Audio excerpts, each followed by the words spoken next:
tensions have risen on the eve of the anniversary of President Donald Trump's withdrawal from the agreement, under which Iran agreed to curbs on its nuclear program in return for the lifting of international sanctions. The Trump administration has restored U.S. sanctions and extended them, effectively ordering countries around the world to stop buying Iranian oil or face sanctions of their own.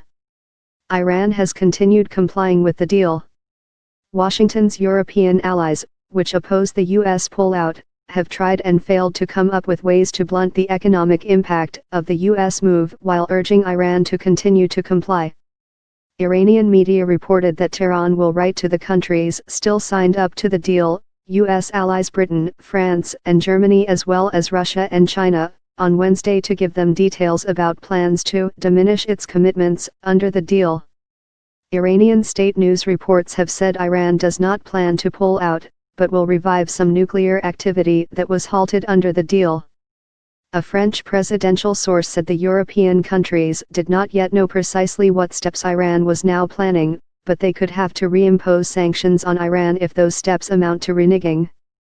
We do not want Tehran to announce tomorrow actions that would violate the nuclear agreement, because in this case we Europeans would be obliged to reimpose sanctions as per the terms of the agreement, the source said.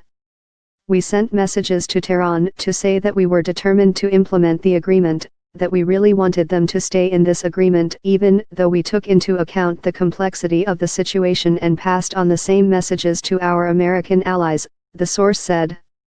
A second French official later said that if Tehran failed to comply with the deal, the issue would be treated through a dispute mechanism under the accord itself, which could lead to the reimposition of UN Security Council sanctions. U.S. officials have spoken in recent days of intelligence suggesting a military threat from Iran, although they have not given specific details. Psychological warfare. U.S. National Security Advisor John Bolton said on Sunday the United States was deploying the Abraham Lincoln Carrier Strike Group and a bomber task force to the Middle East in a warning over threats by Iranian forces. But Kevin Khosravi, spokesman for Iran's Supreme National Security Council, said the Abraham Lincoln was already due in the Gulf and dismissed the announcement as a clumsy attempt to recycle old news for psychological warfare.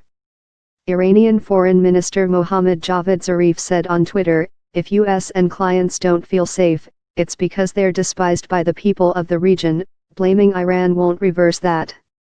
Iran's state-run Press TV earlier said, the deployment seems to be a regularly scheduled one by the US Navy, and Bolton has just tried to talk it up. Unnerved by the war of words, Iran's real currency extended its fall on Tuesday, hovering around a 7-month low of 150,500 against the dollar on the unofficial market, foreign exchange websites reported. Since withdrawing from the nuclear deal, Washington has given waivers to some countries, mainly in Asia, to keep buying Iranian oil for a limited time. But last week it said it would now end the waivers to reduce Iran's crude exports to zero. The administration also blacklisted Iran's elite Revolutionary Guard Corps as terrorists. The guards control a large swathe of Iranian industry, so their blacklisting could make it harder for foreign companies to do business with Iran. Iran has responded by declaring all U.S. forces in the Middle East to be terrorists. It has also made threats to close the strategic Strait of Hormuz in the Gulf if Tehran were barred from using it. Around 30% of the world's seaborne oil exports pass through the strait.